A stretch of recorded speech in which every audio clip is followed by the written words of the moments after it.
people, I'm Erin and this is Erin on Demand, and today we're talking all about how to take your content creation to the next level. Now, this video was sponsored by Nikon and they have definitely been helping me level up my content, and I'm hoping the same for you.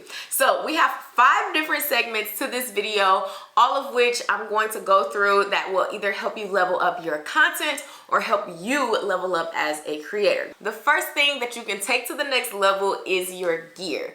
And this is usually the thing that most people want to jump into before they even start creating content. And if you've been following me for a while, I probably sound like a broken record, but I'm always going to tell y'all, when you are starting out, use what you have, okay? But if you are somebody who has been using what you have and you are ready to take things to the next level, then I highly recommend investing in gear. Now, gear can be very confusing. There are so many cameras on the market, so many lenses, so many mics, so many tripods, so many lights. Like, there are so many things, and I know it can be very overwhelming for content creators to make a decision on something that is a pretty big investment. So I'm here to help you with that, okay? Nikon released their creator specific camera. This camera was made for content creators. It is the Nikon Z30, and this is actually their creator accessory kit, which I love. So first and foremost, I'm shooting this video with the Nikon Z30. So I just want y'all to know that it is an incredible camera, not just for recording sit-down videos like this, but also vlogging. It is extremely compact and lightweight. In fact, the camera that is recording me now, the Z30 that I'm using to record that you see this video on, is on a phone tripod because it is that lightweight, so I don't even have to set up like a full professional tripod. But anyway, this is their creator accessory kit, so you can buy all of this in one kit. And it comes with a Rode microphone, one of my favorite mics because it's just so easy to use. It just plugs right in and the audio is very crisp. It also comes with this kit lens, the body, and this tripod grip. What I also love is this little Bluetooth remote control that you can use to capture your photos, to capture your videos. And you know, we all have to take thumbnails, so I love to use this for my thumbnails. Like, I'll press the capture button, and actually inside of the camera settings you can add the self timer to it, and it actually comes preset. So I think it's set to 2 or 3 seconds. So when you push the shutter release button on the remote control, you can sit it behind you, have a couple seconds to get your shot together for the thumbnail, and then you're good to go. So this is extremely handy for content creators. Nikon did their homework, y'all. Like, you can definitely tell, even though this is their first camera that is designed for content creators, you can tell that they sourced the market. They've done a lot of research based on what people like and dislike about other cameras, and have kind of made this dream camera, which I have been really loving using.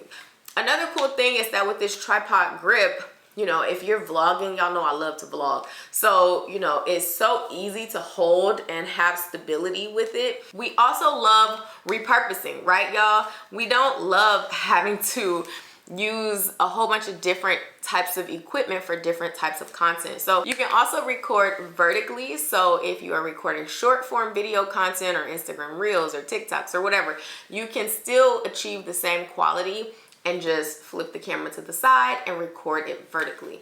So we love that. We love versatility in a camera, because when you're investing in gear, you want to make sure it's able to be used in all of the ways that you want to use it. For my settings, I'm actually shooting in 1080p at 60 frames per second, but you can very easily change that, and you can shoot in 4K. But there are so many cool features about this camera. I feel like I could go on and on and on and on and on.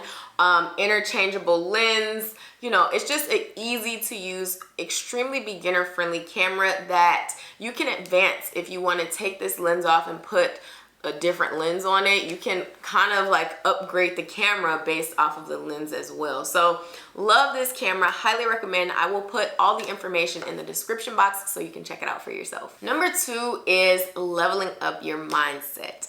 And I feel like mindset is just one of those things that people like to brush over and don't really want to talk about. But most of the time, like in my membership club, in the comments that I get, a lot of things are mindset issues that we go through as content creators. And I'm not saying that I'm exempt from this, but it does take a certain level of self-awareness to be able to pinpoint where you are falling short or where you're really strong. And that helps build your confidence. So the biggest mindset shifts that I had to make was, for one, not comparing my content to other creators, because there is so much other content out in the world. And you know, as a creator, you can start to doubt yourself. You can start to think that your content isn't that good. You can start to predicate your confidence on views and certain metrics that aren't necessarily that important, but they are, because people actually do pay attention to them. So I don't want to say that vanity metrics just aren't important at all, but you do want to make sure that you are confident in the things that you're creating. And the other part of mindset is being aligned with your core values and having your content be a true reflection of who you are. This is where you don't get stuck in a niche. This is where you are able to be open and pure with all the different opportunities that you can have as a content creator, because you are confident in who you are and you're comfortable with sharing that with your audience. Your mindset is going to be the thing that helps you continue to shift and grow and move as a creator without feeling bad or guilty or stifled, because you're constantly going to be growing. And if your content is created based on who you are, then your content needs to reflect that unapologetically. Number 3 is leveling up your ability to analyze your metrics or your insights. This can be very confusing, I know, because there is a lot of data that a lot of these social media platforms are giving us access to, but if you don't know how to read it, then you won't know how to apply it. And a lot of us are spending a lot of money on coaches and programs and all of this stuff, but you have a lot of information right in your analytics. And I'm not saying not to invest in coaches or programs or whatever. I mean, I have programs and I do coaching, but I'm saying that use what you have first before you start doing that. So I want to go through metrics of YouTube and Instagram that are worth paying attention to so that you can use those in your application for content moving forward. So for YouTube, watch time is extremely important. You want to see how long people are watching, and this can honestly impact how much YouTube spits out your video to other people. So the longer people watch, the more likely YouTube is going to recommend this video to people. The action that you can take, if you see your watch time is at like less than 10%, or less than 20% on average, then maybe you need to go back into your videos and look at your introduction. Is your intro too long? Do you have a 45-second intro video? Are you taking too long to get to the meat of the content? What are you doing in that first minute to 2 minutes that is causing people to click off? Also, a lot of people will look at their average watch time and say, okay, people on average are watching 5 minutes and 30 seconds of my videos. So I'm gonna make my videos 5 minutes and 30 seconds so that they watch the whole thing. It does not work like that. If you have a 5 minute and 30 second video, they might only watch 30 seconds. Now it's harder for you to hit certain goals or for people to even make it to an ad because your video is so short. So don't use watch time as a metric to like shift your entire video duration. Use watch time to go through and see where people are dropping off. They have a metric for video retention, and it makes it very easy. This is something that they've upgraded not too long ago. They make it very easy for you to see exactly where people dip off, where they click. A lot of times when they see titles or video markers, they're gonna stay for a little bit longer. So video retention is also an extremely important insight to look at, and you can go through some of your different videos or even some of your most popular videos or your least popular videos and look at where people dipped and click on that spot and see why. You know, did your audio go out? Did the lighting get really dark? Did you ramble too much? And then click through rate, because this is going to be the thing that shows you, are people actually even clicking on the video? A lot of times when your click through rate isn't good, your thumbnail probably isn't good, or your title isn't good, or both. And then for Instagram, kind of the same thing, looking at your top performing content. What content had the most reach? Which type of content is getting you the most engagements? Maybe it's not reels for you. Maybe your swipe posts do really well. Lean into the things that are doing really well if those are things that you enjoy doing. So a few questions to ask yourself when you're looking at your insights. Why did this piece of content perform well or not? What did I do differently, if anything? Are my thumbnails enticing? And was I long-winded? So ask yourself those 4 questions to start. Number 4 is leveling up your engagement strategies, which is the perfect segue. Like, wow, Erin. And honestly, y'all, this part is simple. Letting go of so much stuffy content.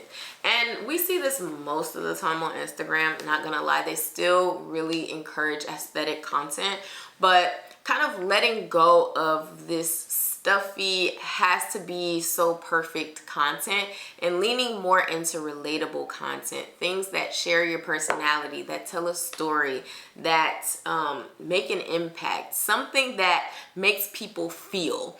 And when it just looks good, it's kind of like if you dated somebody and they were like the most attractive human being ever, but they had no substance, like you couldn't even have a great conversation with them because there just wasn't anything there for you. It's kind of the same thing. But then if you go out on a date with someone who's not that attractive, but like, oh my God, so bomb with conversation, you could just kind of like, you talked for hours and it's just easy, you're probably gonna grow an attractiveness to that person. I know, I was not planning on using a dating reference in this video, but here we are. So that's kind of the same thing. It's just like, the look of your content definitely matters, but it's also not the only thing that matters. So making sure that you're prioritizing relatability and storytelling and having some sort of depth and feeling to your content. And one way that's very easy to do this is just incorporating more talk to camera segments into your content. Like if you are talking to the camera directly, whether it's for short form video, vertical video, or long form video, it's going to have such a huge impact. And we've gotten to a point where everyone is only using trending sounds. So you can actually have a leg up when you talk right to the camera and start building that relationship with your audience, because so many people are afraid to do that. And number 5 is leveling up your consistency. I think this might be one of the most challenging things for people to master, and it's okay. I'm gonna help you navigate this and understand how to be more consistent and show up for yourself through your content. So I want you to start with writing down the ideal amount of times you would want to post on social media a week. And you can break this up based off of platforms. So if you want to say, you know, your ideal amount of Instagram posts, your ideal amount of TikToks, YouTube videos, podcasts, blog posts, whatever it is, write it down and be very specific. Don't write down what you think you can do right now. Write down what you ideally want to do in the perfect world. Now I need you to get real with yourself and analyze your time. How much time can you dedicate per day to creating content? If that is 30 minutes, again, you have to be realistic with yourself. You cannot say an hour if you realistically do not have an entire hour. If you have 15 minutes, say that. If you have 10 minutes, 5 minutes, write it down. This is where we're gonna see what's ideal versus what is realistic for you right now. So if you can dedicate 30 minutes a day, we're just gonna use that as an example. How do you want to break up that 30 minutes? Now, for some people, it can work where in 30 minutes, they can produce from start to finish one whole piece of content. For some people, that's not realistic. So if you are the type who can do that, write that down. If you're someone who needs to break it up and throughout the week, on Monday you have your outline day where you're gonna make, you know, 3 outlines of content, captions, and what the concept is going to be and all of that. You're going to do all your outlines or your concepts on Mondays. On Tuesdays, you're going to record everything that you make concepts for. You're going to record it all. On Wednesdays, if you need to edit, you're going to edit.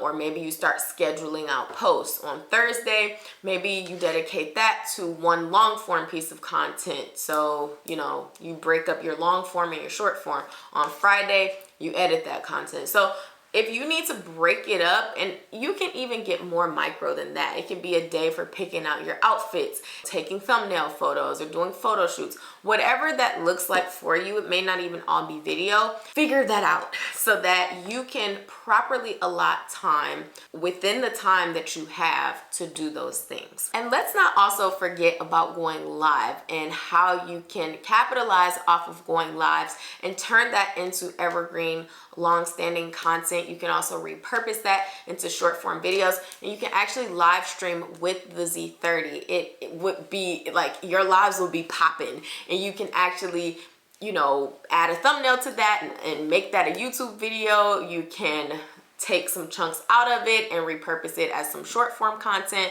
and you don't have to deal with the editing portion of it. So think about that too. Like, how can you make the process as easy for you as possible? You can still get the look of it, but you also don't have to worry about all of the time commitment. Whatever you can do with as little effort that produces the highest quality with the biggest return is what you want to be doing. So a lot of times people will put their energy and effort in making all these transitions on their videos and making their videos look super cool, and you're not seeing a return on that. So it's discouraging you from being more consistent. So start doing the things that are as easy for you as possible. And that's going to help you build more momentum so that you can be more consistent. Because I guarantee you, once you start seeing results on social media, once you start getting more views or more sales or more clicks on your website, or a brand reach out to you that you really like, you're gonna start creating more because you've built some momentum. You have to make the content fit into your time.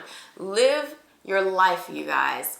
Make content a part of that. Don't live your life for your content, and don't feel like you have to dedicate hours and hours and hours at a time to create content because you're not going to be consistent. So those are the 5 things that you can do to begin leveling up your content. Y'all, I love this Z30. If you have any questions about the camera, please ask them down below. The camera is up for sale now, so if it's something that you think would be a great fit into your content creation process, then I highly recommend you check it out. You can do some research on your own, but if you do have questions, please feel free to ask. I have totally converted. I've been using the camera for a few weeks now, and I absolutely love it. So let me know if you have any questions. And out of these 5 things, let me know down below what you're going to zero in on and work really hard to be better with so that you can be a better content creator. All right, you guys, I love y'all so much, and I will see you on the next one. Bye for now.